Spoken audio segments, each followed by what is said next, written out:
Ce qu'il y a d'intéressant à propos de la grâce, c'est que la Bible, dans Jacques 4,6, dans la Bible amplifiée, parle de surmonter les mauvaises tendances. Il dit « Dieu nous donnera grâce sur grâce pour surmonter cette mauvaise tendance et toutes les autres entièrement. » La mauvaise tendance dont il parle, c'est de ne pas donner la priorité à Dieu et d'être un ami du monde, d'être fidèle au monde, mais infidèle à Dieu, de ne pas passer du temps avec Dieu, de ne pas lui donner assez d'importance dans notre vie. Il dit que Dieu est un Dieu jaloux. Et si vous êtes un ami du monde, cela fait de vous un ennemi de Dieu. Vous devez décider où vous voulez être. Il dit, mais Dieu nous donnera grâce sur grâce, pour surmonter cette mauvaise tendance et toutes les autres entièrement. Bon, mettons que j'ai un problème et que j'ai évidemment besoin de l'aide de Dieu. Je dois alors me brancher.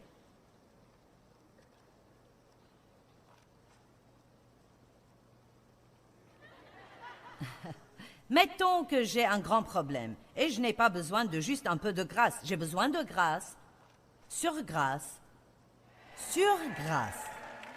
Vous voyez, il n'y a pas de récession au ciel. Si vous avez besoin de grâce, vous l'aurez. Vous pouvez avoir un peu de grâce ou avoir un peu plus de grâce, ou vous pouvez avoir grâce sur grâce. Vous voyez, c'est pourquoi Dieu a donné aux Israélites la manne quand ils étaient dans le désert selon le besoin de chaque famille. Et la Bible dit que certains ont reçu plus et les autres ont reçu moins, selon le nombre de personnes et la quantité dont ils avaient besoin. Donc, il se peut que vous ayez un problème plus grand que celui de toutes les personnes que vous connaissez, mais cela ne fait vraiment pas de différence, car Dieu est le grand égalisateur. S'ils n'ont pas un grand problème, alors ils auront un peu de grâce. Si vous avez un grand problème, vous aurez tout un tas de grâce. Et ce que vous ferez ne sera donc pas plus difficile pour vous que ce qu'ils feront, bien que votre problème soit plus grand que le leur, car vous recevrez plus de grâce qu'eux. Devinez ce que cela signifie. Arrêtez de vous apitoyer sur vous-même. Oh, je me suis devancé, c'est pour plus tard dans le message. Êtes-vous débranché? Maintenant, il y a des gens qui se branchent sur la puissance de Dieu. Ils l'apprennent, c'est comme, oui, par la grâce, par la foi. Si je veux rester, si je veux que ma vie reluise, si je veux que la puissance rayonne dans ma vie, je dois rester branché. Vous avez donc le processus qui fonctionne dans votre vie, et pourtant, quelque chose arrive, vous faites sauter un fusible. Je pourrais vous apprendre beaucoup de choses sur comment faire sauter des fusibles dans votre vie, mais je vais focaliser sur 3. J'en ai déjà mentionné une. La rancune, la colère irrésolue, un esprit sans amour. Ces choses vous feront sauter un fusible spirituel. En d'autres termes, vous pouvez faire les choses en croyant que vous les faites comme il faut. Mais s'il y a des foutaises dans votre vie, ça va vous entraver spirituellement et ça va arrêter votre exaucement.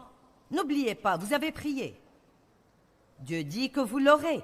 Il y a une promesse. Vous l'aurez. Que tout le monde dise « je l'aurai ». Mais il ne nous dit pas quand nous l'aurons. C'est donc pour nous une affaire de temps. Qui sont dans cette affaire de temps en ce moment? Vous êtes quelque part dans cette affaire de temps. Nous sommes tous dans cette affaire de temps pour quelque chose, tous sans exception. Si ce n'est pas une chose, c'est une autre. Et pas seulement ça, devinez quoi? Vous y serez tant que vous vivrez. Car quand vous aurez ce que vous attendez maintenant, il y aura quelque chose d'autre que vous voudrez avoir. Vous allez prier pour ça. Dieu va vous le promettre. Et il va falloir attendre. Et c'est dans ces moments d'attente qu'il faut veiller à ne pas faire sauter des fusibles.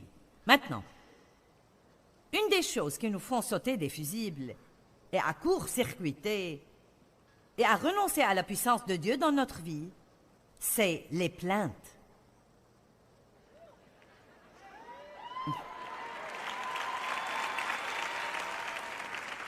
Car si vous comprenez vraiment la nature de la grâce toujours provoque une attitude de gratitude. Non mais, à quel point nous devons être reconnaissants?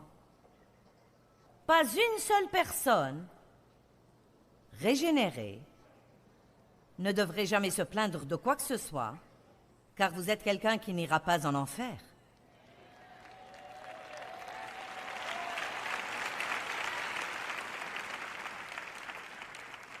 Non, mais Dieu fait tellement pour nous que c'est absolument époustouflant et extraordinaire.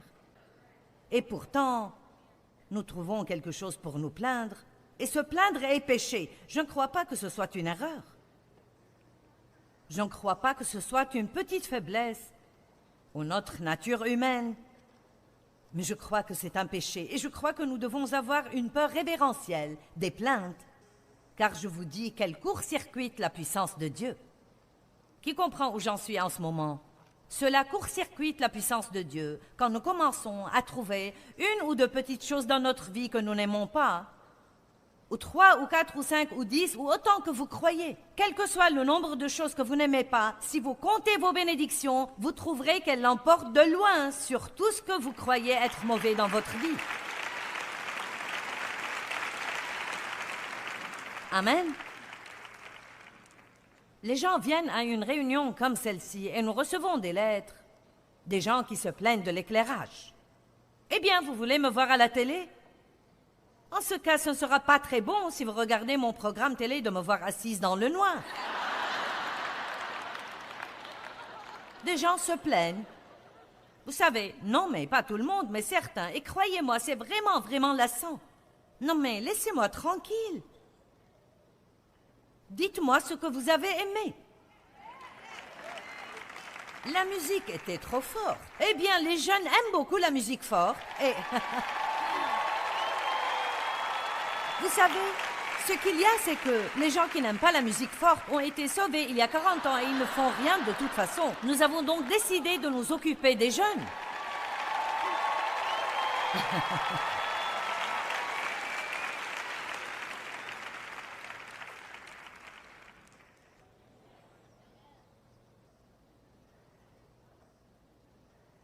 Mince alors, je n'aime pas du tout cette musique folle. J'aimerais que vous vous limitiez au bon vieux cantique. Eh bien, vous savez, il y a une nouvelle génération. Et il faut les amener à l'église. Et nous ne pouvons pas les obliger à être comme nous. Nous devons aller les chercher. Et ils aiment des choses que nous n'aimons pas. Amen. Croyez-moi, la machine à fumer me tape sur les nerfs. Je n'ai jamais pu digérer la machine à fumer. Mais on me dit que nous en avons besoin pour l'atmosphère. Je leur dis, elle ne crée pas une atmosphère, elle m'empêche de voir. Mais les jeunes aiment ça. Je ne sais pas pourquoi, mais nous l'avons cherché pour vous. Ce n'est pas pour moi, c'est pour vous. Et vous savez, si nous arrivons à nous oublier pendant un petit moment et que nous commençons à penser aux besoins des autres, nous saurons qu'il faudra faire donc quelques trucs et nous causer un petit malaise pour que les autres soient à l'aise. Ouh, j'ai pensé à lancer ça. Mais ce n'est pas tout le monde. C'est les gens qui ont fait sauter un fusible. Ils ont absolument fait sauter un fusible. Ne vous plaignez pas. Ne recevez pas la grâce de Dieu pour vous plaindre. J'ai reçu la grâce de Dieu pour être dans ce ministère. Maintenant, combien ce serait stupide si je m'en plaignais? Et j'ai fait ça des fois et Dieu a dû me corriger. Je me suis surprise à me plaindre, car où que j'aille, les gens me reconnaissent.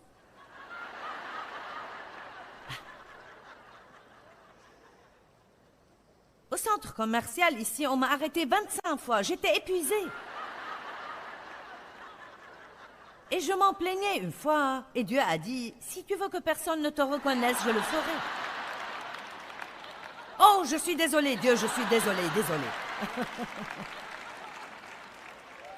J'ai reçu la grâce pour faire quelque chose, puis je me suis surprise à me plaindre. J'ai supplié Dieu de me laisser prêcher l'Évangile dans le monde entier, puis je me suis surprise à me plaindre car j'étais dans les hôtels tout le temps.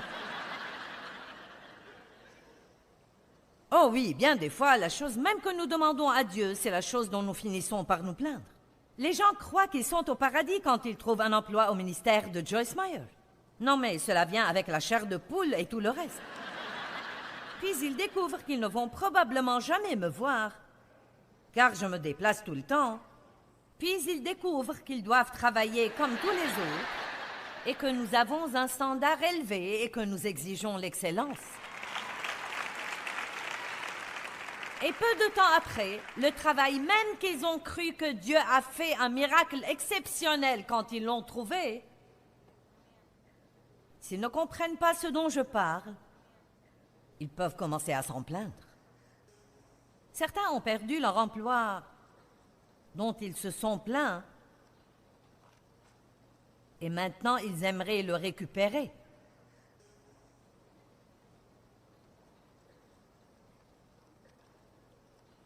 Cet homme que tu as épousé, ma chère, et dont tu te plains tout le temps, il y a une femme solitaire ici qui t'en débarrasserait. Allez, je crois que nous nous amusons trop pour une église. Ouh, Jésus!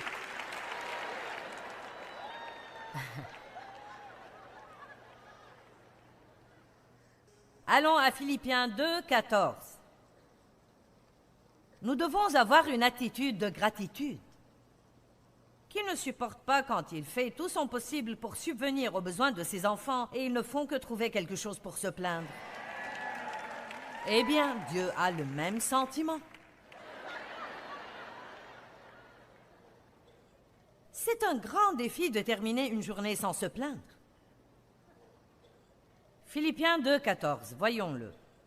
Faites toutes choses sans murmure, ni critique, ni plainte contre Dieu, ni réticence, ni doute parmi vous. Vous me dites, eh bien, je ne me plains pas de Dieu, je me plains tout simplement de ma vie. N'est-ce pas vous qui avez dit, Dieu, je crois que c'est toi qui commandes. Que ta volonté soit faite, Seigneur. Mes destinées sont dans ta main, je te fais confiance, mais je n'aime certainement pas ça. Faites toutes choses. Faites votre vaisselle sans murmure. Allez à l'épicerie sans murmure. Nettoyez votre maison sans murmure. Faites la vidange sans murmure. Tondez votre pelouse sans murmure. Conduisez dans le trafic sans murmure. Payez vos factures sans murmure. Ouh, Jésus! Sortez du parking ce soir sans murmure.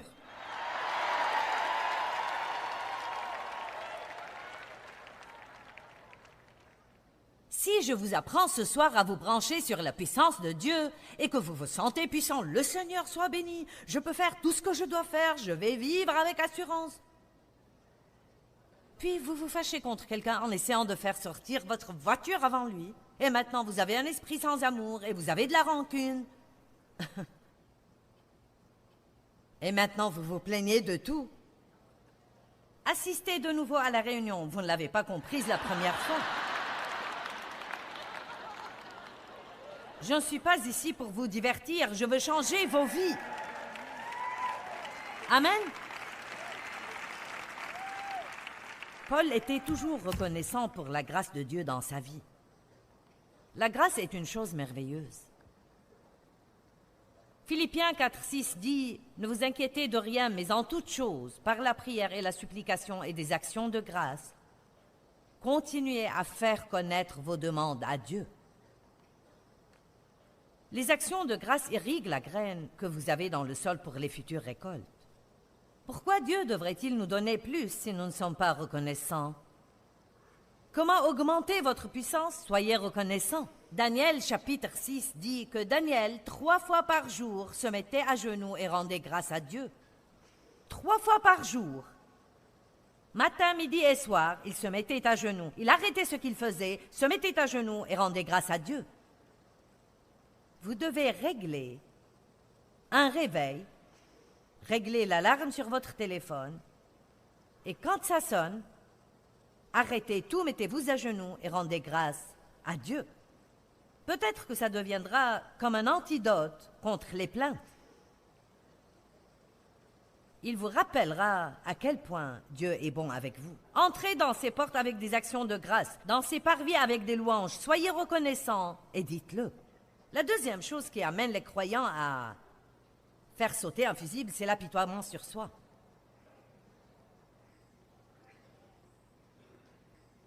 Certains reçoivent la grâce de Dieu pour les aider Mais ils continuent à s'apitoyer sur eux-mêmes. Pauvre de moi, j'ai perdu tant d'années à m'apitoyer sur moi-même et Dieu a finalement dit, tu peux être soit pitoyable, soit puissante, mais tu ne peux pas être les deux à la fois. Donc, si vous voulez que la puissance de Dieu opère dans votre vie, avant de partir d'ici, faites un accord avec Dieu comme quoi vous allez abandonner tout apitoiement sur soi. Joyce, tu ne sais pas ce qui s'est passé dans ma vie. Je ne sais pas ce qui s'est passé dans la mienne et ce qui se passe en ce moment. Croyez-vous que chaque fois que je vous souris, que tout va très bien dans ma vie? Croyez-vous que le diable ne nous harcèle pas et ne nous exaspère pas? Bien sûr que oui. Je dois mettre en pratique dans ma vie la même chose que je vous dis de mettre en pratique dans la vôtre. Je dois rester reconnaissante. Je fais confiance à Dieu et je ne peux pas être pitoyable et puissante. Vous n'avez pas... Votre vie n'est pas pire que celle de tous les autres. Il y a quelqu'un ici qui a un problème plus grave que le vôtre, quelqu'un qui a souffert plus que vous, quelqu'un qui a été maltraité plus que vous. Oh oui. Tout le monde a des choses qui lui arrivent. Ayez la puissance de Dieu pour vous aider à surmonter votre situation, mais ne soyez pas pitoyable, car c'est de l'idolâtrie. Vous dites, je n'adore pas une idole. Quand vous êtes rempli d'apitoiement sur vous-même, tout devient axé sur votre moi, et moi alors, et moi alors. Vous ne voyez aucune des bénédictions de Dieu, mais tout ce qui ne va pas dans votre vie. Vous devez faire très attention à ce genre de truc, car Satan essaye de nous entraîner là-dedans. Je me suis apitoyée sur moi-même pendant des années parce que mon père avait abusé sexuellement de moi. Vous regardez ce soir une femme qui, dans son enfance, entre l'âge de 13 à 18 ans, a été violée au moins 200 fois par son père. Ne me dites pas que c'est insurmontable. Si quelqu'un est en Christ, il est une nouvelle créature.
Les vieilles choses sont passées et toutes choses sont devenues nouvelles. J'ai dû échanger mon apitoiement et Dieu a dit, je te donnerai la puissance. Vous voulez la puissance ou la pitié? Renouvelez votre pensée. Faites sortir vos pensées de la gouttière. Pensez à ce qui peut arriver dans votre vie et non à ce qui s'est passé dans votre vie. Si nous étions censés regarder en arrière, nous aurions eu des yeux à l'arrière de nos têtes, mais nous ne les avons pas. Tout droit. Amen. Nous avons 2 oreilles et une bouche, alors nous devons écouter plus que parler. Ouh, nous nous amusons tellement. Qui reconnaît que nous pouvons court-circuiter la puissance de Dieu en nous repliant sur nous-mêmes et en s'apitoyant sur soi? Et la dernière chose que je vais mentionner est qu'un autre moyen de court-circuiter la puissance de Dieu, c'est de voler la gloire de Dieu, de nous attribuer le mérite de Dieu. Étudiez la grâce, restez branchés sur la puissance de Dieu. Tout est éclairé, c'est merveilleux, de grandes choses se produisent dans votre vie. Dieu vous utilise, il vous bénit financièrement, vous êtes promu au travail et tout d'un coup, vous vous en attribuez le mérite. Vous allez faire sauter un fusible en faisant ça. Allez à Daniel 4. Veillez à attribuer à Dieu tout le mérite. Il faut encore voir ce que Dieu peut faire par un homme ou une femme qui lui donne toute la gloire. Nous ne l'avons pas encore vu. Malheureusement, bien trop de gens, Dieu les utilise puissamment. Ensuite, qu'est-ce qui leur arrive? Ils commencent à croire que c'est eux. Ils commencent à croire qu'ils peuvent traiter les gens comme ils veulent les traiter. Ils commencent à croire qu'ils peuvent faire ce qu'ils veulent faire. Et ils font sauter un fusible. Daniel 4.1, Nebuchadnezzar, le roi, à tous les peuples, aux nations, aux hommes de toute langue qui habitent sur terre, que votre paix soit multipliée. Il m'a semblé bon de faire connaître les signes et les prodiges que le Dieu très haut a opérés à mon égard. Remarquez que Dieu se voit attribuer le mérite. Que ses signes sont grands, que ses prodiges sont puissants. Son royaume est un royaume éternel et sa domination est de génération en génération. Moi, Nebuchadnezzar, j'étais en paix dans ma maison et florissant dans mon palais. J'adore ça. Fixez les yeux sur Dieu, c'est lui qui fait ça.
Les bonnes choses que vous voyez se produire dans ma vie, c'est de Dieu. Ce sont ses miracles, ce sont ses signes, ce sont ses prodiges. Fixez les yeux sur Dieu. Et tant qu'il était comme ça, il était en paix et il continuait à prospérer. Je ne sais pas ce qui est arrivé, mais 30 versets après,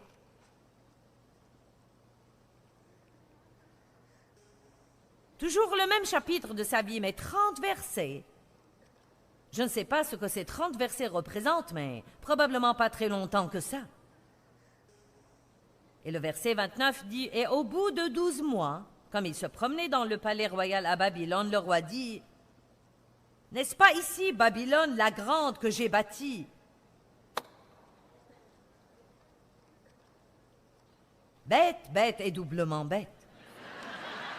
Comme résidence royale par la puissance de ma force et pour l'honneur et la gloire de ma magnificence, la parole était encore dans la bouche du roi, qu'une voix descendit du ciel dit, « Roi Nebuchadnezzar, il t'est dit, le royaume s'en est allé d'avec toi. » Il a fait sauter un fusible. Il a tout perdu.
Dans Acte 3, les 13 premiers versets, nous voyons que Pierre et Jean étaient assis hors d'une porte.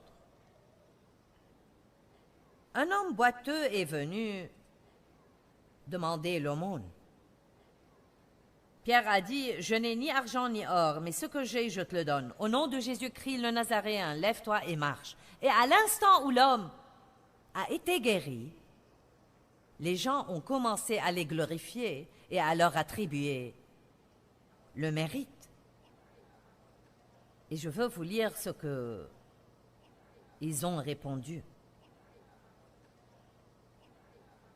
C'est dans Actes 3:12. Et Pierre, voyant cela, répondit au peuple, « Hommes israélites, pourquoi vous étonnez-vous de cela? Pourquoi avez-vous les regards fixés sur nous, comme si c'était par notre propre puissance ou par notre piété active que nous eussions fait marcher cet homme? Le Dieu d'Abraham, d'Isaac et de Jacob, le Dieu de nos pères, a glorifié son serviteur Jésus en lui faisant cet honneur que vous avez en effet livré et renié et rejeté et refusé.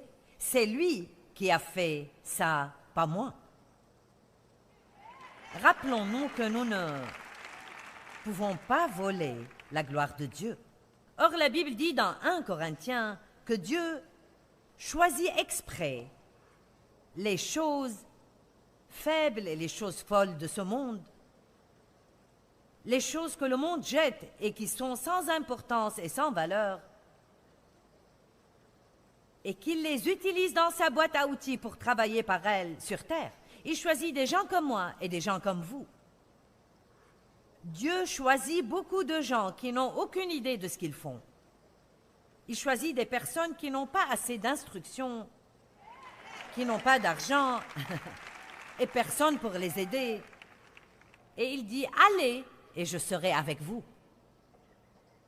La partie « Allez » vient en premier. Allez et je serai avec vous. Il a dit à Abraham, laisse tout le confort et va dans un lieu que je te montrerai. Abraham a dit, montre-moi et j'irai. Et Dieu a dit, va et je te montrerai. J'adore ce que la Bible dit sur Abraham. Il est allé, bien qu'il ne soit pas tracassé pour le lieu où il était censé aller. Il a fait ce pas de foi et il a dit, je fais confiance à Dieu. Dieu choisit les choses faibles et les choses folles du monde pour confondre les sages, et la raison pour laquelle il fait ça est afin que nul mortel n'ait l'idée de s'attribuer.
Le mérite de Dieu.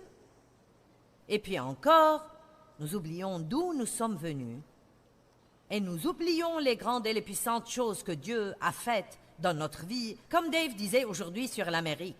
L'Amérique a oublié d'où elle est venue, les choses grandes et puissantes que Dieu a faites, les miracles que Dieu a faits, pour que rapidement, dans un court laps de temps, il fasse de cette nation la plus grande nation sur la face de la terre.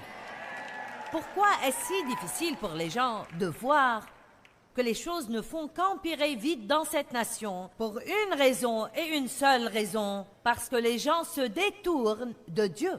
Ils essayent de se débarrasser de Dieu, de faire sortir Dieu de tout, de faire sortir Dieu des écoles, d'enlever les versets des murs des bâtiments gouvernementaux. N'accrochez rien qui ressemble à Noël. Vous savez, vous ne pouvez pas faire ceci ou cela. Tout ce qui a quelque chose à voir avec Dieu, ils essayent de vous dire que vous ne pouvez pas le faire. Nous ferions mieux de ne pas tolérer ce genre de bêtises, parce que si nous tenons bon, Dieu s'occupera de nous. Amen. Pourquoi est-ce difficile de comprendre que quand ils ont supprimé la prière dans les écoles et enlevé les 10 commandements des murs des écoles, tout dans les écoles s'est directement détérioré et dégradé depuis? Pourquoi faut-il des comités remplis de soi-disant experts pour pouvoir comprendre ça?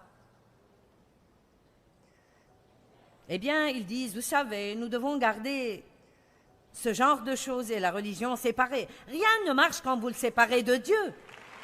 J'ai dit rien ne marche quand vous le séparez de Dieu. Rien dans le monde ne marche quand vous le séparez de Dieu. Une personne sûre d'elle-même sait qu'elle a besoin de rester branchée sur Dieu parce qu'elle sait qu'elle n'est rien sans lui. Sachez que seule la grâce de Dieu nous soutient dans nos vies.